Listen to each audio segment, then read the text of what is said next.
Hello friends, स्वागत है आपका अपने यूट्यूब चैनल नॉलेज वर्ल्ड में। आज कंप्यूटर बेसिक का ये पहला क्लास है।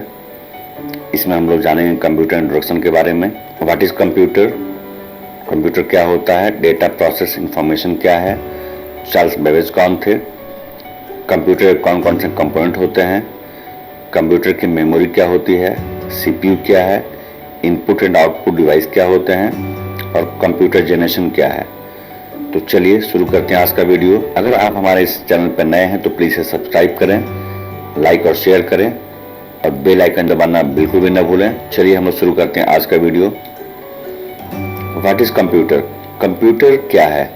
Computer is an electronic device. Electronic इसलिए क्योंकि ये एक बिजली से चलने वाला मशीन है, उपकरण है, which can perform arithmetical and logical. Arithmetical का मतलब हो गया अंकगणितीय यानी जोड़ घटाव गुणा भाग, और लॉजिकल का मतलब हो गया डिसीजन मेकिंग वर्क।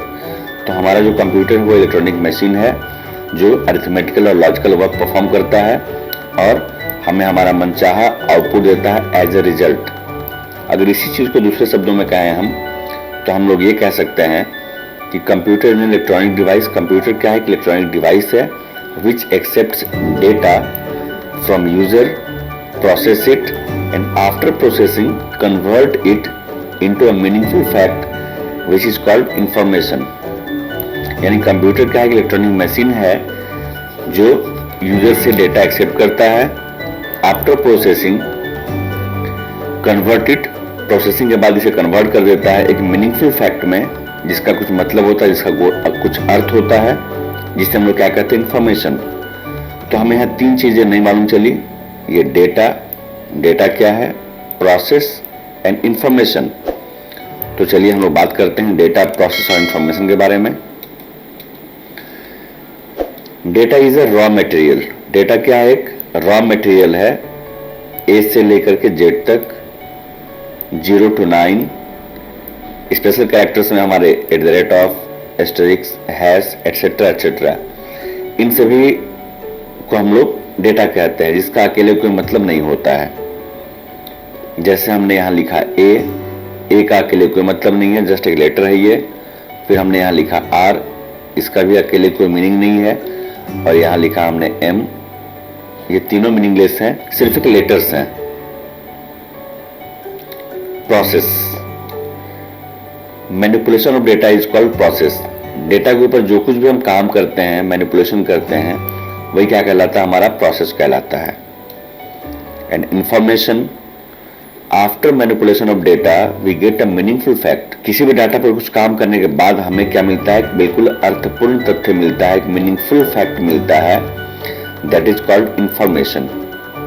उसे हम लोग क्या कहते हैं, उस मीनिंगफुल फैक्ट को हम लोग क्या कहते हैं, इंफॉर्मेशन कहते हैं। चलिए हम इस डेटा पे कुछ वर्क करते हैं। हम यहाँ से आर को उठाते हैं और यहाँ पे रखते हैं। फिर हम यहाँ से ए को उठाते हैं, आर के ठीक बगल में इसको प्लेस करते हैं। ये हम डेटा के ऊपर कुछ प्रोसेस कर रहे हैं। इस एम को उठाते हैं और ए के बगल में प्लेस करते हैं। अब हमने डेटा पे प्रोसेस कर दिया और आफ्टर प्रोसेसिंग हमें क्या मिला, एक मीनिंगफुल फैक्ट मिला, RAM राम, जिसका कुछ मतलब है कि ये किसी व्यक्ति का नाम है। इसे हम लोग क्या बोलेंगे, इंफॉर्मेशन।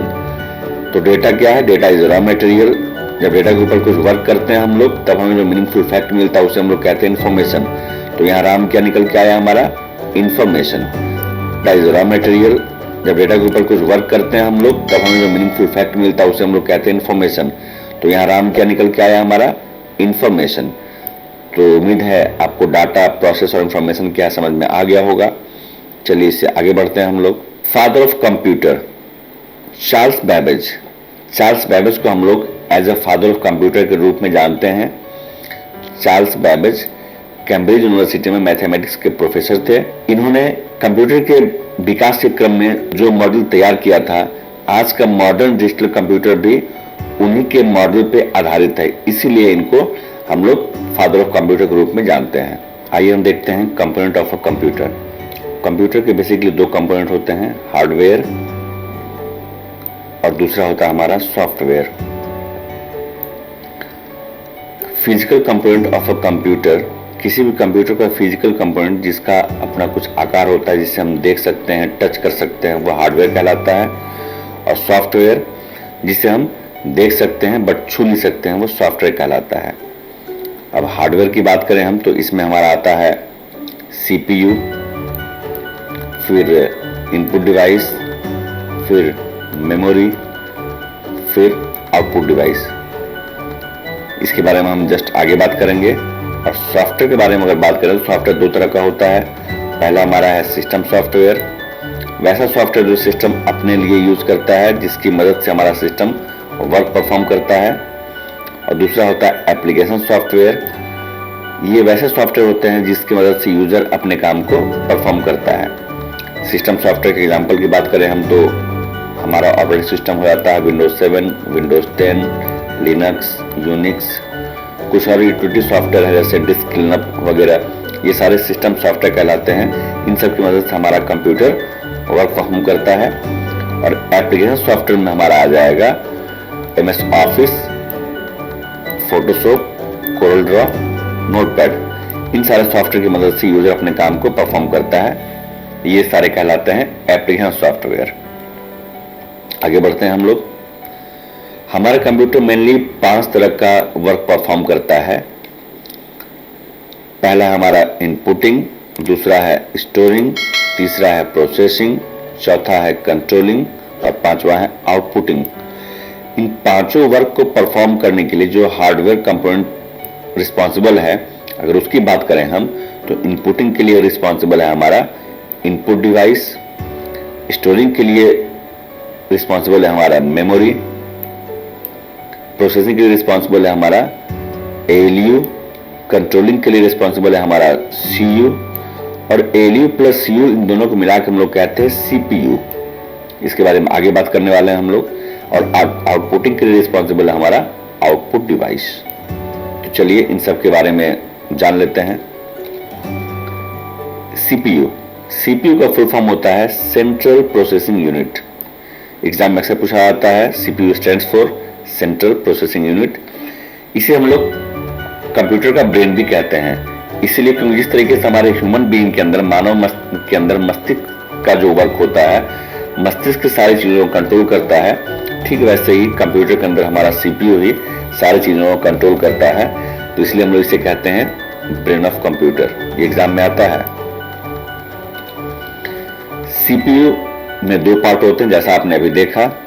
पहला होता है ALU, इसका फुल फॉर्म होता है अरिथमेटिक एंड लॉजिक यूनिट। ये भी एग्जाम में आता है। ALU stands for arithmetic and logic unit. और दूसरा हमारा CU कंट्रोल यूनिट। तो अरिथमेटिक एंड लॉजिक यूनिट जो है वो प्रोसेसिंग का वर्क परफॉर्म कर लेता है, और हमारा CU जो है वो कंट्रोलिंग का वर्क परफॉर्म कर लेता है। तो आइए बात करते हैं अब ALU प्लस CU के बारे में। ALU में जितने भी तरह के कैलकुलेटिव और कंपैरिजन वाले वर्क होते हैं, वो सारा वर्क परफॉर्म होता है ALU में। उन सारे कामों को करने के लिए हमारा ALU रिस्पॉन्सिबल होता है। और CU जैसा कि नाम से मालूम चल रहा है आपको, कंट्रोल यूनिट। तो कंप्यूटर के अंदर जितने भी इंटरनल एक्टिविटीज होते हैं, उन सारे को कंट्रोल करने का काम हमारा CU करता है। और यह हार्डवेयर और सॉफ्टवेयर के बीच कोऑर्डिनेट्स भी करता है, यानी सामंजस्य स्थापित भी करता है और तालमेल बिठाता है। आगे बढ़ते हैं हम लोग। इनपुट डिवाइस वो डिवाइस होते हैं जिसकी मदद से हम कंप्यूटर में डेटा फीड करते हैं, डेटा इनपुट करते हैं। एग्जाम्पल के तौर पे हमारा mouse, keyboard, web camera, microphone, scanner, etc. ये सभी इनपुट डिवाइस कहलाते हैं। मेमोरी की बात अगर करें तो ये बहुत ही इंपॉर्टेंट हो जाता है हमारे कंप्यूटर कंपोनेंट के बारे में। मेमोरी 2 तरह के होते हैं। पहला हमारा है मेन मेमोरी, जिसे हम लोग मुख्य मेमोरी कहते हैं, और दूसरा है सेकेंडरी मेमोरी, जिसे हम लोग द्वितीयक मेमोरी भी कहते हैं। मेन मेमोरी फिर 2 प्रकार के होते हैं। पहला हमारा रैम, जिसका फुल फॉर्म होता है रैंडम एक्सेस मेमोरी, और ये नेचर में टेम्पररी होता है, वर्टाइल होता है। जब तक आपके कंप्यूटर में लाइन रहेगा, डाटा रैम पर सेव रहेगा। जैसे लाइन कट हुआ, सिस्टम बंद हुआ, रैम पर रखा हुआ सारा डाटा क्या होगा, वो इरेज हो जाएगा। दूसरा होता है रोम, रीड ओनली मेमोरी। दूसरा हमारा सेकेंडरी मेमोरी, द्वितीयक मेमोरी।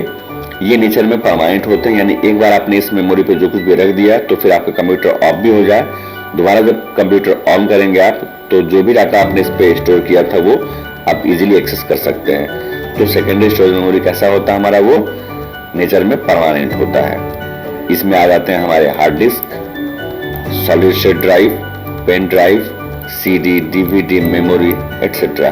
आउटपुट डिवाइस वैसे डिवाइस होते हैं जिसकी मदद से हम कंप्यूटर पर जो भी रिजल्ट आता है उसका डिस्प्ले लेते हैं या फिर उसे हम पेपर पर प्रिंट आउट निकालते हैं।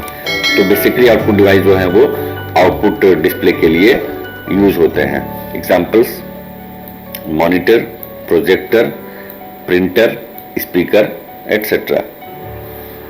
आइए अब आगे बढ़ते हैं हम लोग और बात कर लेते हैं कंप्यूटर जनरेशन के बारे में। हमारा पहला जनरेशन जो है वो फर्स्ट जनरेशन कंप्यूटर का हमारा 1946 से 1959 के बीच का टाइम पीरियड फर्स्ट जनरेशन कहलाता है। इसमें वैक्यूम ट्यूब तकनीक का इस्तेमाल हुआ था। सेकंड जनरेशन हमारा 1959 से 1965 के बीच का जो टाइम पीरियड है वो कहलाता है और यूज टेक्नोलॉजी हमारा है ट्रांजिस्टर।